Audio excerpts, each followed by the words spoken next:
Well, good evening. I'm grateful that you came this evening to see the presentation about the Hershey Public Library in its 100-year anniversary year of 2013.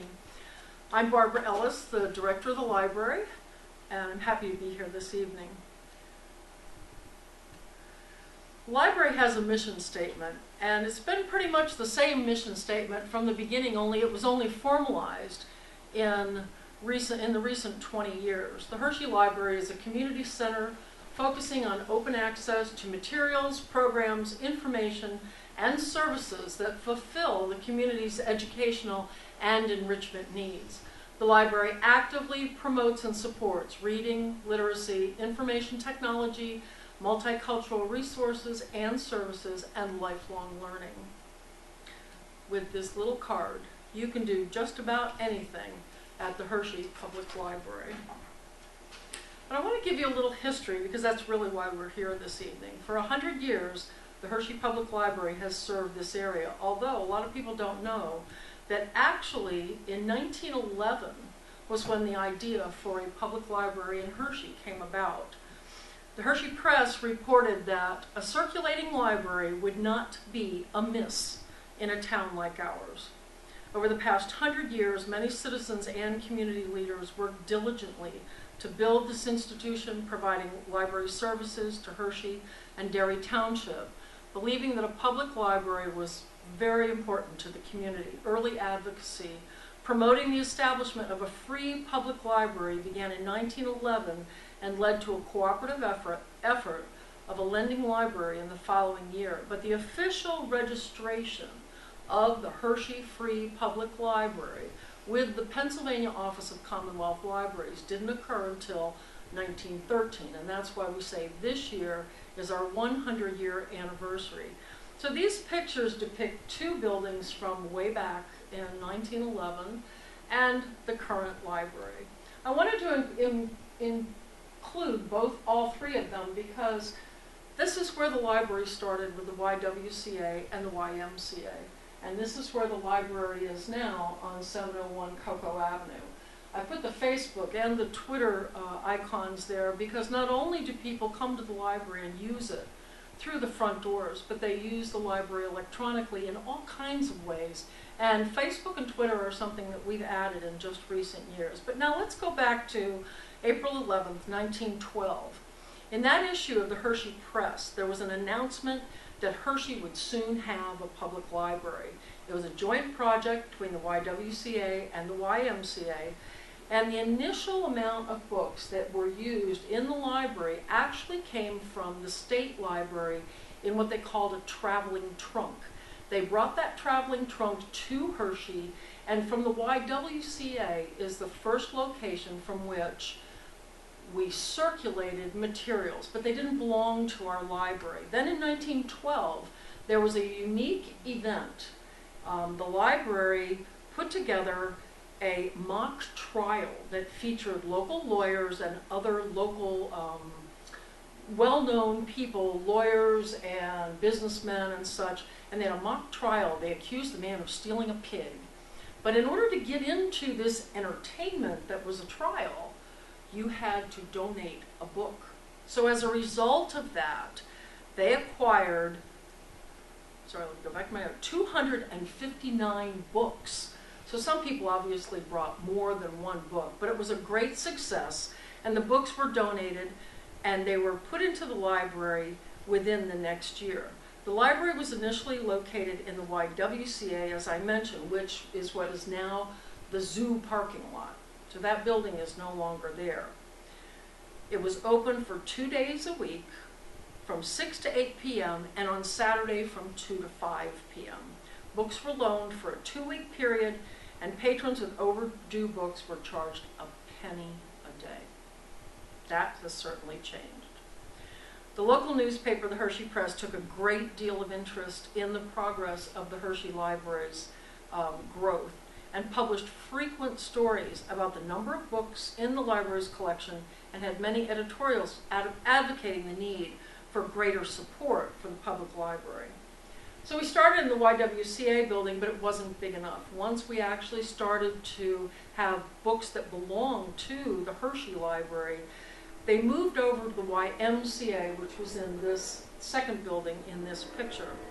It was located on the northeast corner of Chocolate and Cocoa Avenues, and D. Moyer assumed the responsibilities of the librarian until November of 1914, when Lynn W. Meekins, a graduate of Johns Hopkins University, was hired, and it was believed that he would be the largest possible asset to the library. So the library continued to grow, and it boasted 887 volumes by 1914. In the spring of 1914, the library moved again to a hallway in an area between departments within the Hershey Department Store building, which is this first building up here, which later became the Cocoa Inn. A news article printed in April of 1914 edition anticipated that the library would soon hold 1,500 volumes in its collection. So while the library space in the store was a little bit larger, there was still no room for reading and a reference room. The library continued to grow in patrons and volumes, necessitating another move to what was called the Hershey Central Theater Building, which originally was the McKinley School. When it stopped being a school, they converted it into a central building for a variety of purposes in the community. And this building included not only a central theater, but a Hershey Information and Employment Bureau, a jail, and a barbershop. So you could come to the library and get just about everything done in the same building that you needed to have done in a day, couldn't you?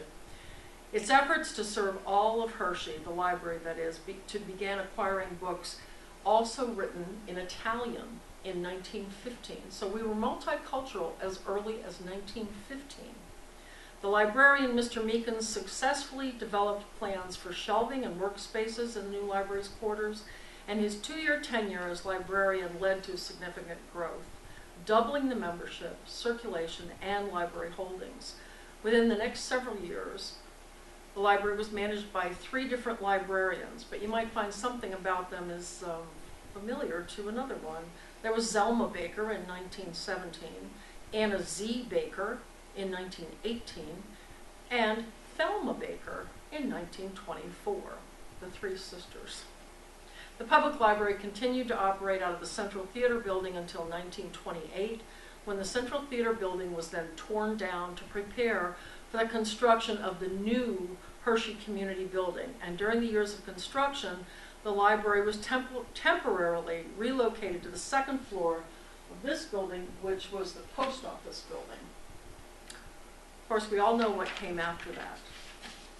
The big building that still exists in downtown Hershey. We moved into the newly completed community building in 1932. As the library's collection grew, the East Wing basement was acquired for magazine storage, and the library served not only the local community, but it was also served as the Hershey Junior College's academic library.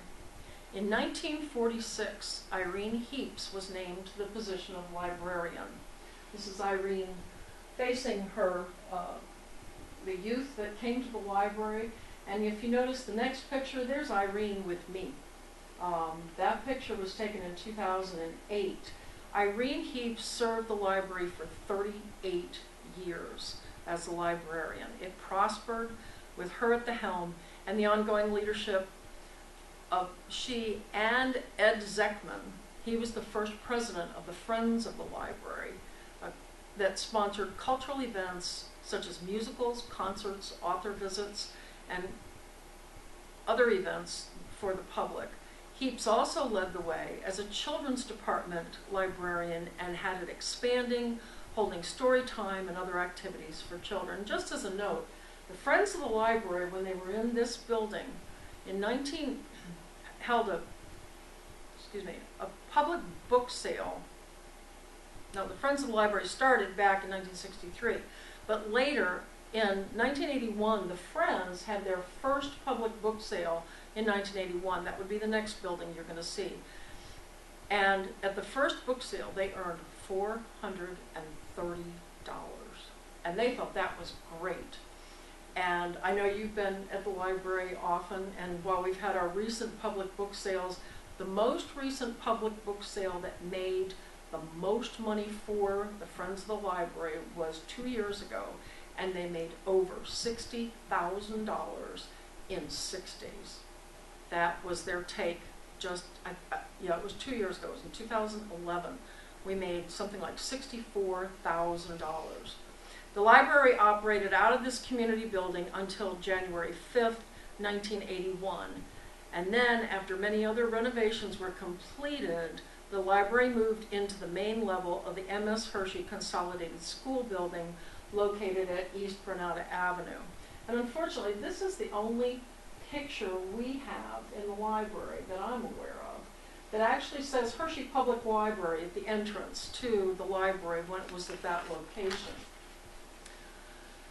Concurrent with that move to the to that new facility at Granada Avenue, the M.S. Hershey Foundation had held responsibility for the library since 1938.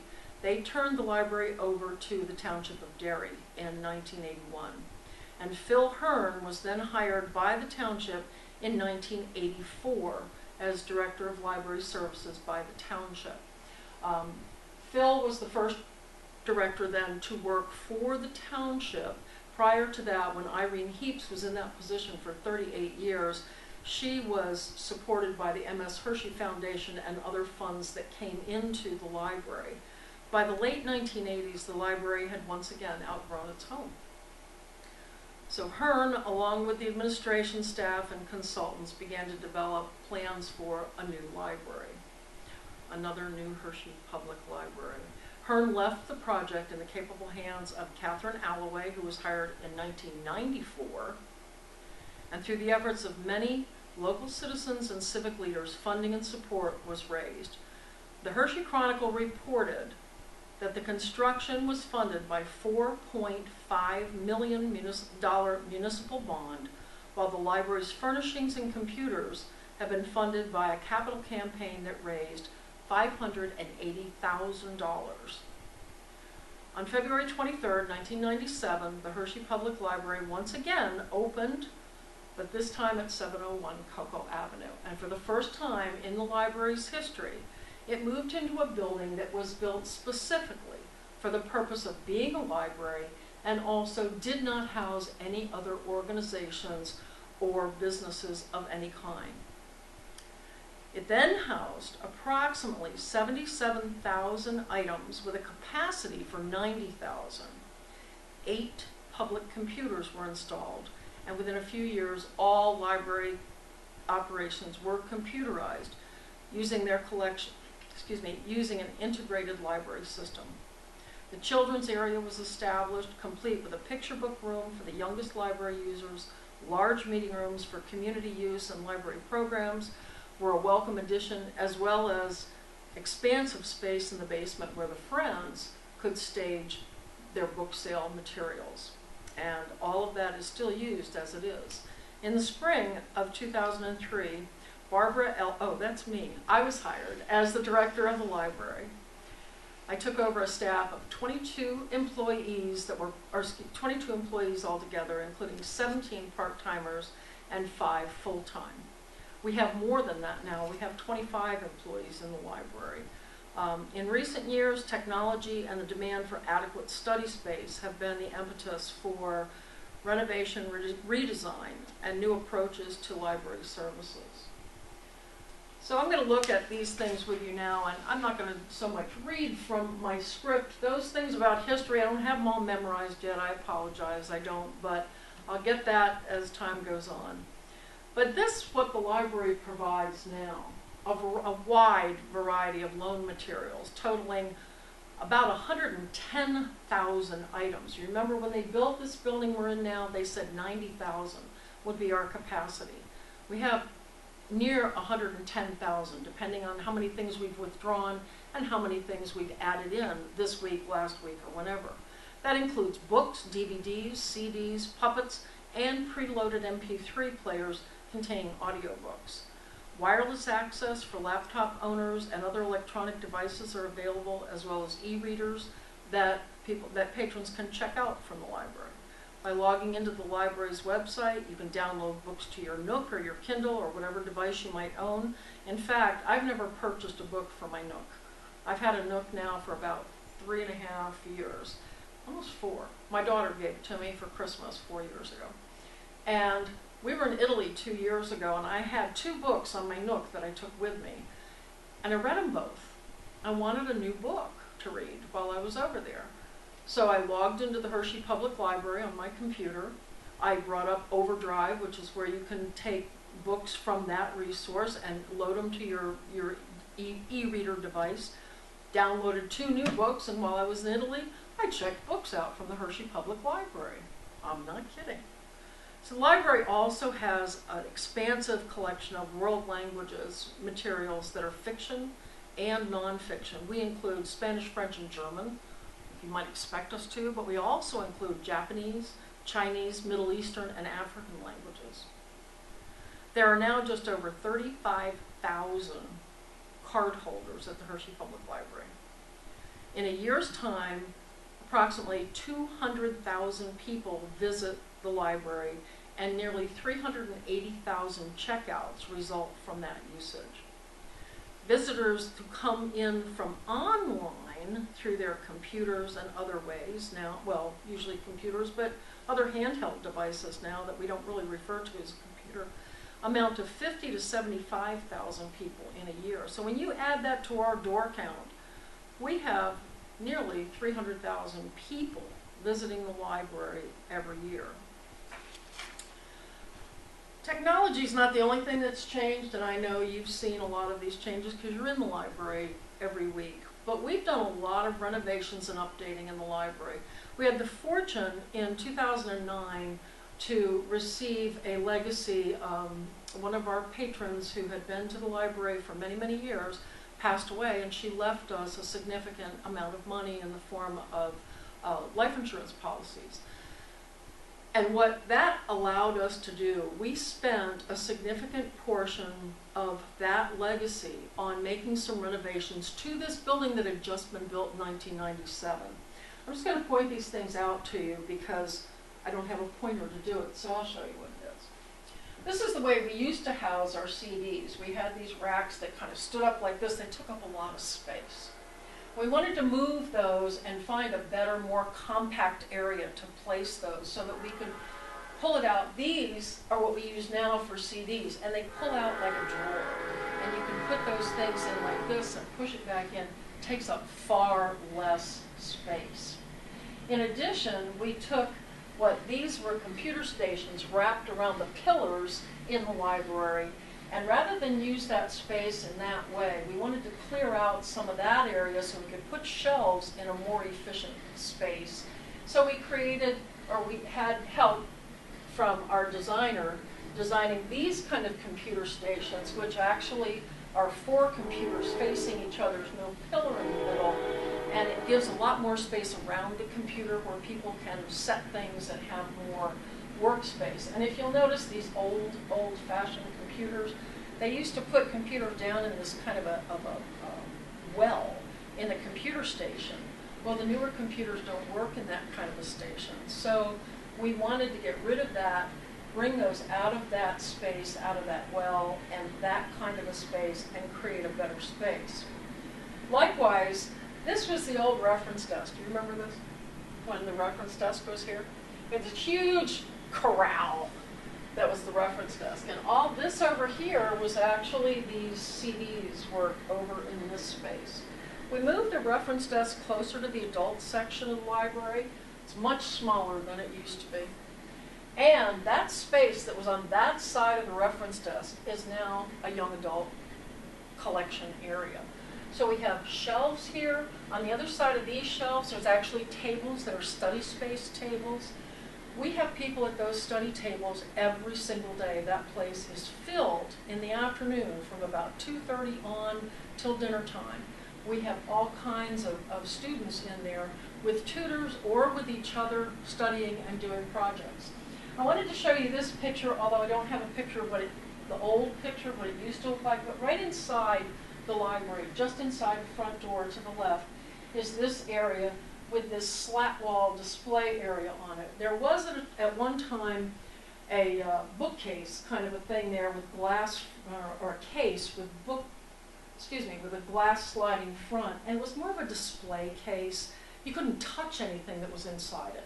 Now we have it open, we have books there, we do special displays when we have special events or if there's a holiday or something else that's coming up. And you'll see in the middle there, it looks like Abe Lincoln is on that picture, but actually that's an electronic screen that we use as a PR unit. We have a rolling screen on that, everything that's happening at the library through the week, upcoming programs, whatever. When you walk in the library, if you look at that, you'll see what's coming up in the library. Then in 2012 and 13, we made even more changes. Because of our 100-year anniversary, we had a lot of opportunity to publicize and have people get involved in our 100-year anniversary opportunities going on. This is what the space outside the Hershey room used to look like. We have these antique tables, which we still own. These were actually in the library way back when Irene Heaps was the librarian. These are now up further near the front. We didn't get rid of any of those antique tables. They're quite beautiful. But what we did was we made some changes and recycled some things. We went from this to this picture I took today, because we only recently took care of really moving these things around. This display case is what used to be out there near the front, where I said that slat wall now lives, where we have all kinds of displays that people can go over, they can pick up the books, check them out.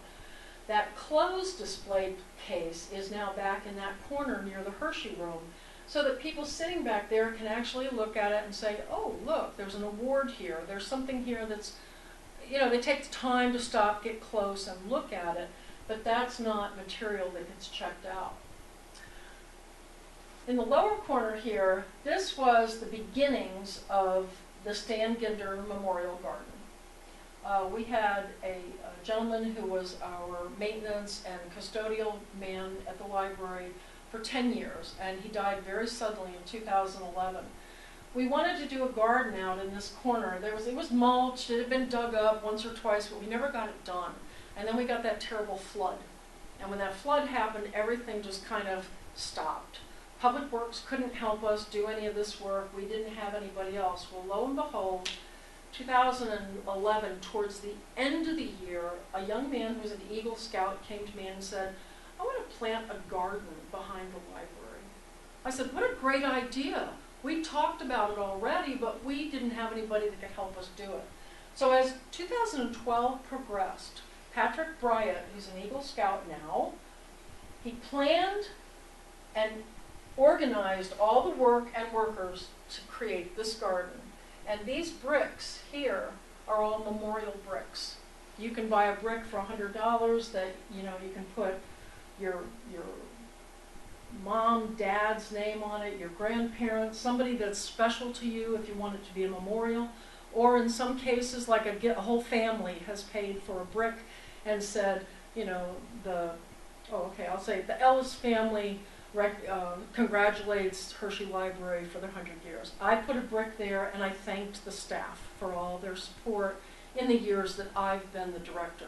So it doesn't have to be about somebody who died, it can be somebody who's living, and it's certainly, we have one gentleman who's now put in a second brick in honor of his wife, because he just thinks she's wonderful, and he put a second brick in there. So you never know, there's all kinds of reasons to put something there. I'm saving this picture till last for a reason. What I really want you to look at is not the people sitting at the table, but I want you to see the tables and the chairs. Oh, where are they now? They're out here. They match the furniture out here, and we just did a huge renovation in the Hershey room. What I really want you to look at is this wall here and the pictures and the way they're displayed. Because we did a huge renovation this year on the Hershey room, and now it looks like this. That's just that wall that's behind those women. That's what it looks like. The floor, as you can see where the women are sitting, the floor is really dingy looking. It just looks like gray carpet. It looks like nothing. And there's beautifully print carpet now there. And the tables that we've put in there are all modular, and they can move out of the room or stay in the room. We can make a small board table, for a board meeting. We can make a bigger one. But that wall right there, a designer came in, worked with us, and she took all those pictures that were just hanging in a row, and she rearranged them on this one blue wall. It just, when you walk in there, it looks beautiful. It really is nice. We're so proud of that renovation. It looks fabulous.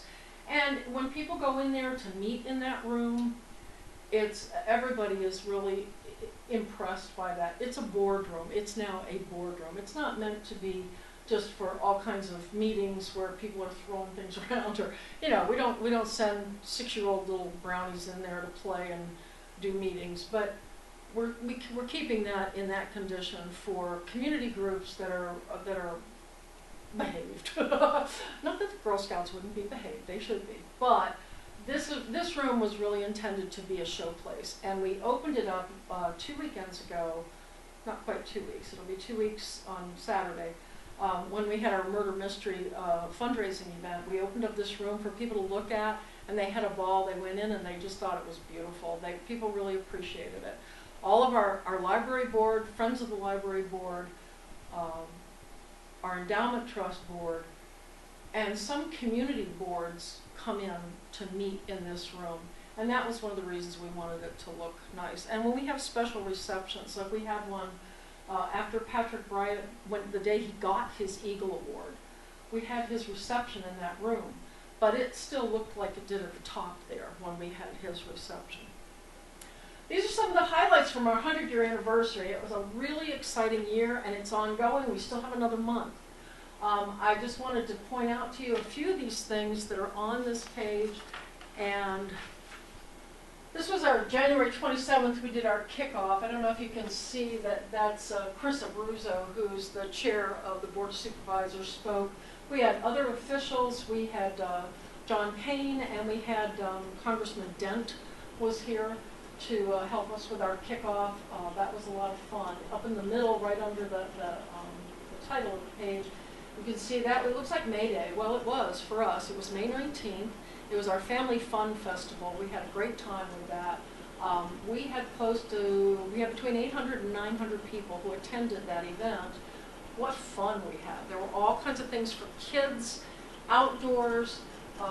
We worried a little bit about the rain. It didn't happen. So we had a lot of outdoor events. You can see in the bottom corner, the fire department brought one of their newest engines. They opened it up. They let kids crawl on it and crawl through it. That was terrific.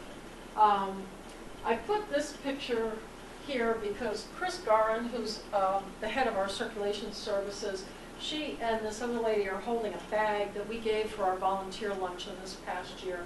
And it's got the logo for the 100-year anniversary on it. Oh yeah, we do trick-or-treat in the library. This is the trick-or-treaters being in the library on Halloween. And we got these new tables as well for the kids area where they have iPads that they can do touchscreen things. They do a lot of games and things. You know, the library has changed. It's not just about checking out books. Kids come in and they do want to use the iPads. And I'll tell you what, if the library is there for personal enrichment, we are providing an area of personal enrichment for these children. I know some people don't care so much for that part of it because they want their kids to read books. But we encourage them to read, but we also encourage them to learn those technical skills. That technology is going to be their life as they grow older. Those kids that are 2 and 3 years old that already know how to do a touch screen, by the time they ever have to set up a projector, they're going to be able to do it just like that. And it's probably going to be when they're 7 years old, you know what I mean? Seriously. These kids are way ahead of us already, and they're doing good things. They are. Just 2 weeks ago, we did our Dinner in the Stacks with Murder on the Menu. It was great fun. The fundraiser raised about $3,500. That $3,500 coupled with what we already had made through the year with other fundraising, with the bricks, and with our cookbook, which you see up in the right-hand corner, we have about $6,000 in fundraising amount that we are now going to take and buy something permanent for the library as a gift to the library for a 100-year anniversary. And in the middle, you might wonder why we have these thermometers. I know you know what they are. He doesn't know what they are. But we started the year with what we call the 100 for 100 campaign. We wanted to get 100 books for 100 children to give to the food bank. When people come there and have books, they give away for children to have books.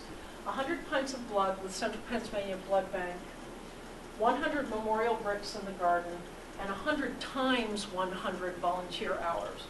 Well, I can tell you that we've reached the 100 books. We got that. That's done. We've got the 100 pints of blood. Actually, this coming Monday, we have another blood bank, and we've already gone over, we're at like 130 now. So maybe by the time we get through December, we'll have 150. I don't know. It'd be nice if we did. But the good thing is we've created a cooperative effort with Central Pennsylvania Blood Bank, and through next year, we're going to be doing this again.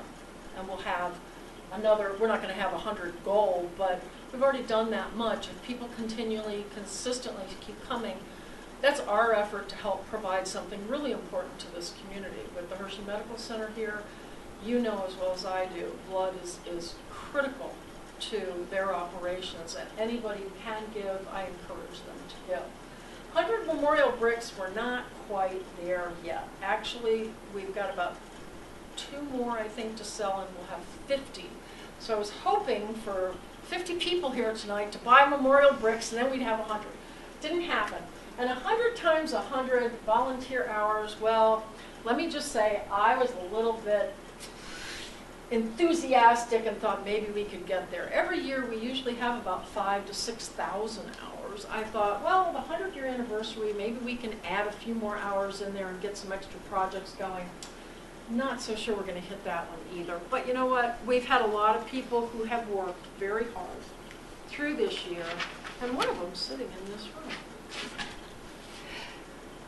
Throughout this year, with our 100-year partners and sponsors, these are all the companies and organizations that I've worked with. Excuse me. And certainly it's been well worth getting to know these people, and you'll notice the Hershey-Derry Township Historical Society is one of them. We've worked with them, and they've done some PR for us. We've put some things in the library for them. In addition, I just will mention it because I am here, they gave us one of the best-selling items in the silent auction that we had at the Murder Mystery. We had a silent auction, and Derry Township's Historical Society gave me one of those prints that all the pictures are drawn by John Davis. And usually they sell for about $50. That item went for $75, and it was one of the most bid upon items in the silent auction. I was really, really happy that that sold for over what it would have been selling for here. So those are just all the partners that we've worked with through this year. And as I mentioned, I hope that that continues. So the Hershey Library was a really good idea 100 years ago, and it continues to be relevant in the current culture of technology and innovations. The next 100 years is going to bring a lot more changes. New people, new services that were never even considered back in 1913. The library's mission statement, however, still remains the same. The Hershey Library is a community center focusing on open access to materials, programs, information, and services that fulfill the community's enrichment needs. The library actively supports reading, literacy, information technology, multicultural resources, and lifelong learning. So indeed, a circulating library would not be a bad idea in a town like this. Thank you.